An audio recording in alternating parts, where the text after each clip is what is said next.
Muchas gracias, Marina. Nos quedamos, yo por lo menos me quedo sin palabras, y damos paso a Eduardo Couchonal.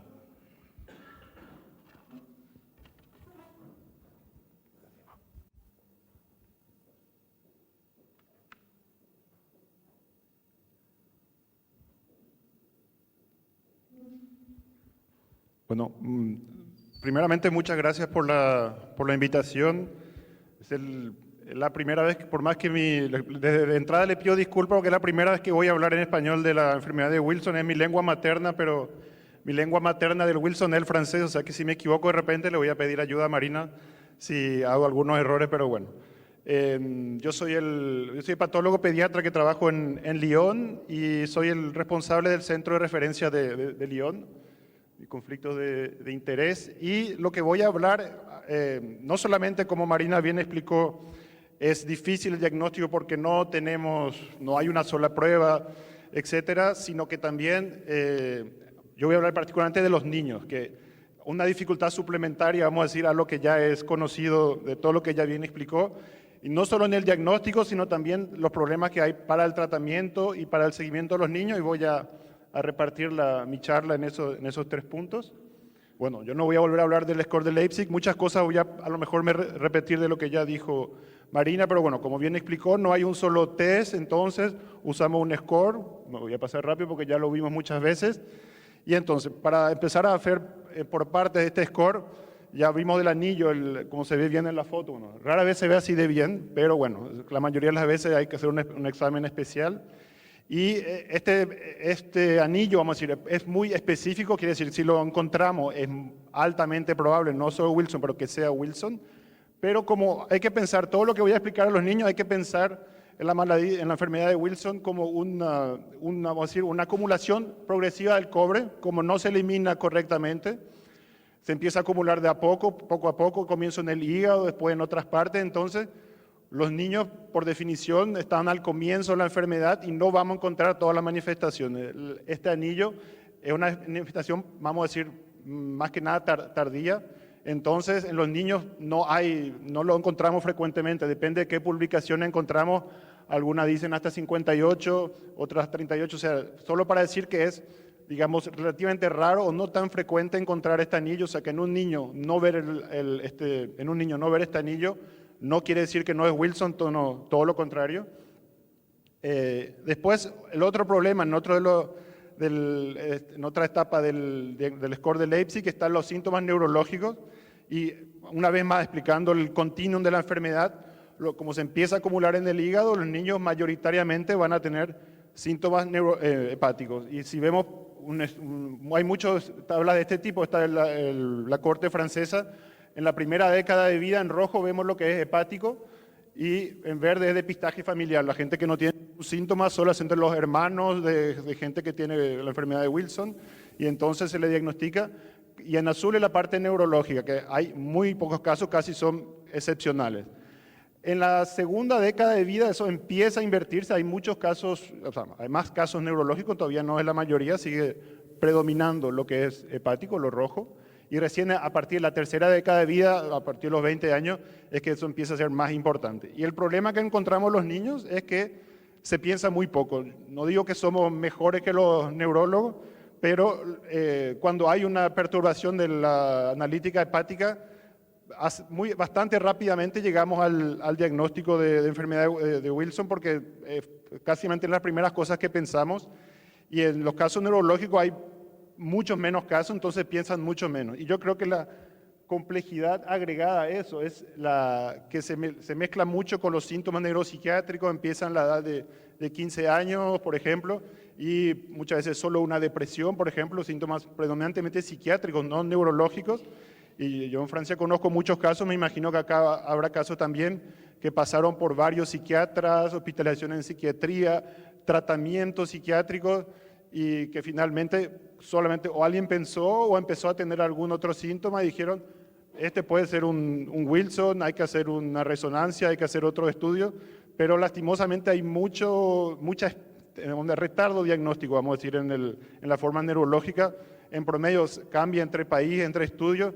Cuando encontramos analítica hepática perturbada, en algunos meses ya llegamos al diagnóstico. Los pacientes neurológicos muchas veces pasan hasta en promedio 2 años antes de que alguien llegue al diagnóstico.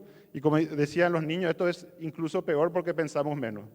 Esto es lo mismo que ya dijo Marina, el cobre urinario, esperamos que está aumentado, pero una vez más, como los niños empiezan a acumular el cobre, si empezamos a tratar de hacer el score, muchas veces los niños muy pequeños, que o depistaje familiar, o que solamente se fueron a la urgencia y le hicieron un análisis viendo la analítica hepática perturbada, no ningún otro síntoma, tienen el cobre urinario normal o no tan alto, como el valor que se usa como referencia históricamente es de 100 microgramos, pero los estudios en niños están empezando a recomendar bajar ese valor hasta 40.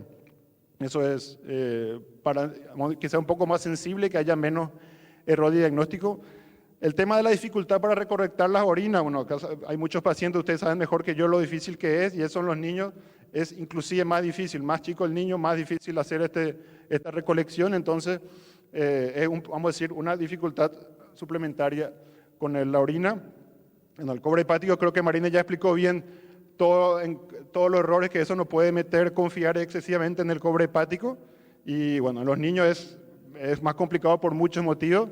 El primero en general, simplemente tener la biopsia, porque el principal problema que nosotros tenemos es que para bien hacer el dosaje correctamente del cobre, lo ideal es hacer una muestra específica para el cobre. Y si no pensamos en Wilson desde el comienzo, hicimos una biopsia por otro motivo, le mandamos a los ANAPAT, a los que hacen histología, no hacen el dosaje, no guardan una muestra, o es muy chico y el dosaje sale incorrecto, es uno de los problemas que tenemos. Cuando encontramos elevado puede estar en otra enfermedad que son mucho más frecuentes. Hay muchas enfermedades colestásicas de niños que puede aumentar, entonces puede inducirnos al error. Y el mismo problema que en las orinas, muchas veces tenemos valores normales, como ya he visto casos Marina explicó casos de elevado y que finalmente no era Wilson, pero como en la orina de los niños puede ser lo contrario, que esté muy bajo. Nosotros en nuestro pequeño estudio de niños que tenían biopsia, encontramos muchos que tenían no tan elevado, inclusive normal, pero cierto, eran niños muy pequeños, entonces vamos a decir, esperado que no tenga tan elevado todavía el cobre hepático. Bueno, creo que Marina explicó muy bien qué es el cobre intercambiable relativo. Aunque no soy francés, vamos a decir, tengo que hacer propaganda del cobre intercambiable relativo porque, como Marina explicó, es muy, muy útil.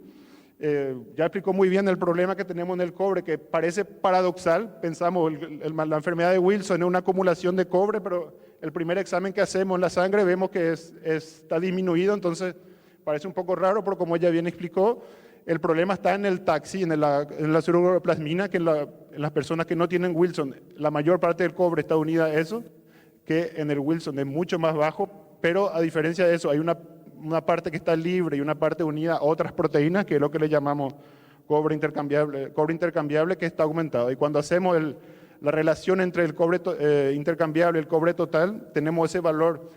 Para los parisinos 18, para nosotros es 15, pero hay mucha variación entre el laboratorio, pero bueno, entre 15 y 18 es muy útil para el diagnóstico. Y hay esta publicación de la mostró Marina también, para decir, esto es genial, el cobre intercambiable es genial, es 100% sensible, es 100% diagnóstico, vamos a hacer que eso, y creo que en Francia ya caímos un poco, no en el error, pero más o menos de confiarnos 100%. Nosotros el score de Leipzig hacemos después, esperamos el cobre intercambiable y ahí decimos, ¿es Wilson o no es Wilson? El score de Leipzig para nosotros es secundario, pero lastimosamente los niños nos mostraron que no es 100%. Miramos nuestra cohorte solamente en Lyon, de los niños desde que tenemos el cobre intercambiable que se hizo al momento del diagnóstico, porque eso puede disminuir con el tiempo, es lo que vimos también. Y de 41 niños que teníamos, vimos que solo 36 de esos niños tenían un cobre elevado, pero que había 6 niños que tenían un cobre intercambiable relativo que era normal o inferior a estos valores que habíamos dado de 15 o de 18. Y no solamente era normal, más o menos normal, entre 12, 13, porque cuando vemos valores un poco elevados, teóricamente el laboratorio dice lo normal es menos de 8%. Cuando vemos 9, 10, 11, volvemos a hacemos otro estudio. No decimos no es Wilson tan fácilmente. Pero estos niños tenían valores, muchos de ellos bien bajos, 4, 11 un poco alto, pero muchos tenían 4. Y el primer paciente y no solamente una vez, sino varias veces, ¿no? Porque es un análisis que no es tan fácil de realizar. Yo no soy bioquímico, pero por lo que me explicaron es realmente complicado, hay que tener una cierta expertise para hacerlo. Pero en el mismo laboratorio, y tienen ya bastante experiencia, daba siempre los mismos valores. Y el primer paciente de esta cohorte nos hizo equivocarnos del comienzo, porque nos enviaron, era digno de Luxemburgo y su familia vivía cerca de Lyon y vinieron. Tenía una enzima hepática aumentada y la ceruloplasmina era dudosa, no era seguro. Nosotros le hicimos el REC, es bajo, váyase a su casa, no es Wilson. Pero bueno, por seguridad hicimos todos los exámenes y cuando vino la genética tenía las mutaciones, encima las mutaciones del Wilson más comunes. Y pensamos que fue un error, que fue una excepción, pero cuando descubrimos la cohorte, vimos que había otros niños iguales, pero que bueno, fueron diagnosticados en la época en la que no nos basábamos tanto todavía en el cobre intercambiable relativo como es ahora. Y bueno, es solamente para una vez más decir que el Wilson no hay un diagnóstico, un test que podamos hacer que va a funcionar siempre. Y estos niños, bueno, hay una publicación que está en curso sobre esto para tratar de entender qué pasa con estos niños, es que tienen algo especial, es que son excepcionales o es que el examen, la prueba no es perfecta, pero no encontramos nada especial. La única cosa que de estos 6 niños, 4 son hermanos, hay 2 pares de hermanos, entonces a lo mejor hay algo genético en estas familias que le mete al examen en default, pero tienen mutaciones clasiquísimas, inclusive uno de estos pares tiene la mutación más frecuente en Europa, fuera de España. Entonces no tenemos la respuesta, pero bueno, esto es solamente un llamado a atención, un baño de humildad para los que creíamos 100% ciegamente en esta prueba. Pero bueno, hay que decir que su especificidad por ahora no encontramos que haya problema cuando un REC, un recurrence relativo, está aumentado. Es Wilson, no encontramos todavía hasta la fecha ningún caso de un falso positivo, pero ya hemos encontrado lastimosamente falsos negativos. Dudamos un poco en publicar porque, para hacer un poco de historia, hasta ahora solamente era Francia el que publicaba, entonces la mayoría de los otros países no creían tanto en este estudio, hasta que por suerte Zoe publicó, ahora ya somos por lo menos España y Francia que creen, y yo sé que Dinamarca también. Pero falta todavía, vamos a decir, más estudio para que se crea y se incluya, yo espero alguna vez en el score de Leipzig, el cobre intercambiable relativo. Bueno, eso es la parte de las dificultades diagnósticas. Y para completar, digo niños, porque en todos los 6 pacientes son niños. Hicimos lo mismo en los adultos y no encontramos ninguno que nos ponga en problema con este examen. Pero bueno, una vez más, un problema con los niños. Con respecto al tratamiento, bueno, incluyo la dieta porque ahora hay en curso hay una encuesta a nivel europeo de cuáles son las costumbres que se recomiendan. Yo reconozco que no miré las recomendaciones españolas si son igual que en Francia, pero lo que podemos concluir del estudio, bueno, de esta encuesta que se hizo, que está en proceso de publicación también, es que primero que nada es muy variable lo que se dice de un país a otro, hay que hacer un régimen específico, estricto, no estricto, etcétera, etcétera. Es un motivo de mucho problema. Y en los niños, cuando vi que en España usan la misma plaqueta que usamos nosotros, el principal problema, yo creo que como puse en la foto anterior, es el chocolate. Cuando le decimos que no van a comer hígado, foie de gras en Francia y todas esas cosas, no es tanto problema. Pero cuando hablamos del chocolate, ese es el problema. Yo me imagino que no solo para los niños, probablemente los adultos también. Pero como no tengo la respuesta, vamos a decir, única, es lo que nosotros hacemos. Para empezar, hay que saber que entre la parte, no se ve bien lastimosamente, pero el chocolate, como creemos, el chocolate con leche, Nutella, está en la parte amarilla, o sea, no es tan prohibido, pero idealmente el chocolate negro, que sí, no sé, ni un poco, pero que está aquí, eso evitamos o está prohibido en el primer año del diagnóstico, pero después, si la enfermedad está bien controlada, no hay una contraindicación absoluta. Y sobre todo, ya es bastante difícil el diagnóstico y todo, que si la enfermedad está bien controlada, no prohibimos el chocolate en los niños. Espero que sea así también en España. Y después, pasando al problema con los medicamentos, yo creo que el principal problema que hay en los niños, yo creo que muchas que han sido diagnosticados en niños, es que no hay forma galénica adaptada para los niños. Son comprimidos, son cápsulas, son grandes. Muchas veces son muchos comprimidos que hay que tomar por día, varias veces al día, y es todo un tema, no hay una técnica de cómo hacer. Muchas veces por el problema de peso no podemos, estamos en un comprimido y medio y hay que cortar, y lo que los pacientes nos dicen que la penicilamina cortada tiene un gusto muy amargo y es difícil. Muchos cuando los más chicos no llegan a poder tomar el comprimido, entonces lo cortan en pedacitos, lo mezclan con algo. Vemos que el tratamiento funciona menos en esos casos y hay que aumentar la dosis. Es realmente un problema. Yo sé que hay laboratorios que van a empezar a trabajar en forma, en sachet, en polvo, cosas así para diluir. Todavía no es una realidad, es el problema de las enfermedades raras, son pocos, los laboratorios evidentemente no son muchos y cada cambio de forma galénica implica una inversión, entonces es un problema que no existen hoy en día formas galénicas para los niños. El otro problema, pero bueno, una vez más no es solo para los niños, que hay que tomar varias veces al día, al comienzo 2, en algunos casos 3, y es un problema no solo para los niños, pero puede ser sobre todo lo que al mediodía comen en la escuela, en la cantina escolar. No hay una solución, vamos a decir, única para eso. No es lo que está escrito oficialmente. Nosotros en algunos casos autorizamos en una sola vez al día cuando la enfermedad está bien controlada, pero es realmente un problema de tomar el tratamiento varias veces al día. Y sobre todo la recomendación, si leemos en la noticia, no sé cómo se dice en español, del medicamento, dice que hay que tomarlo o media hora antes, por lo menos 2 horas después, y encima ya estamos hablando de varias veces al día, y encontrar eso, ubicar esas tomas de los medicamentos a distancia de las comidas, es un challenge, es muy complicado que eso se ponga en plazo. Nosotros tampoco es la recomendación oficial, pero muchas veces para los niños que tienen problemas para acordarse o que le da náuseas tomar el medicamento cuando están en ayunas, le autorizamos que tomen no tan a distancia o con los alimentos, y hay veces estamos obligados a aumentar un poco la dosis porque no nos absorbe también el medicamento, pero bueno, es realmente un problema en los niños y en general. Y los efectos secundarios no es más frecuente en los niños, no tengo esa noción, pero hay que reconocer que, sobre todo para los tratamientos que generan problemas a largo plazo, la de penicilamina con los problemas dermatológicos, y esos son niños que van a estar tratados probablemente a vida, de por vida, y entonces hay más riesgo de que con el tiempo puedan desarrollar efectos secundarios del tratamiento, entonces es también, creo, un problema más o menos específico para los niños.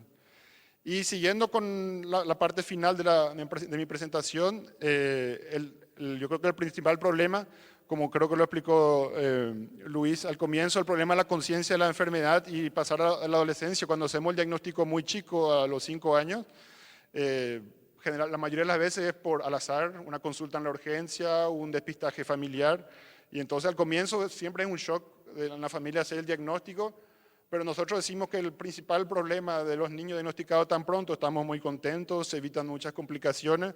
El principal problema va a ser en el futuro, que la mayoría de las veces no son conscientes de que están enfermos, no sienten nada, aparte de saber que tienen que tomar un medicamento todos los días y irse a hacerse análisis de sangre más frecuente que de otros niños, no sienten nada, no saben que están enfermos, y ocurre muchas veces que tomar el tratamiento en ayuna y todo puede dar un poco de náusea, un poco de problema, y generalmente en la adolescencia empieza eso de sentirse bien, de sentirse mal por el tratamiento, de dejar de tomar algunos días, sentirse mejor porque no hay esas náuseas, no hay esos problemas, y pensar que la enfermedad no existe.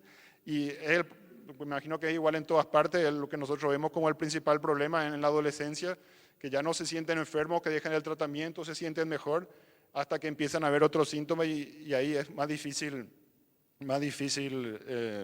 vamos a decir, recuperar lo que se perdió cuando ya hay otros síntomas. Y todo eso, bueno, la adherencia terapéutica no es específico de los niños. Yo creo que de hecho los niños son los que mejor siguen el tratamiento porque están los padres detrás. Pero una vez que empieza a llegar la independencia, la adolescencia, los adultos jóvenes, realmente es un gran problema, sobre todo porque no hay síntomas. Y ya pasando específicamente a la adolescencia, es todo un problema en sí, porque bueno, yo creo que acá saben muy bien con la adherencia, como ya expliqué, con todos los problemas que hay, vamos a decir, la rebeldía o la sensación de tu puissance, de todo poder todo en la adolescencia, puede llevar a creer que no hace falta tomar el tratamiento. Nosotros tenemos tantos casos de pacientes que dejaron el tratamiento por 5 o 6 años hasta que empiecen a tener algunos temblores. Y entonces, lastimosamente, no podemos después más recuperar.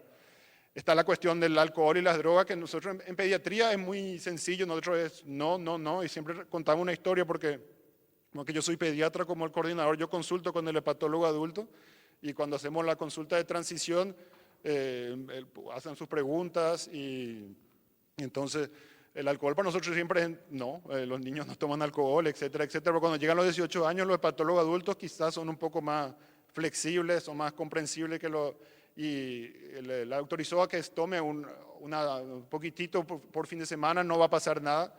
Y esa fue la puerta para que, si no es no absoluto, si es un poco sí, ya fue muchos, más o menos sí, y después ya era mucho sí, y se volvió el problema actual de este paciente en cuestión, no el tratamiento, el alcohol. Y bueno, y debe haber casos como ese. Y entonces, mucha atención a los consejos que damos en el proceso de transición y sobre todo que es lo ideal. Nosotros en Lyon tenemos la suerte que el centro se creó en pediatría y los pacientes se volvieron grandes y siguió en pediatría. Ahora es un poco una paradoja que los adultos siguen viniendo a pediatría a ver a los adultos. Entonces la transición se hace naturalmente del mismo centro, pero creo que es el único centro que funciona así.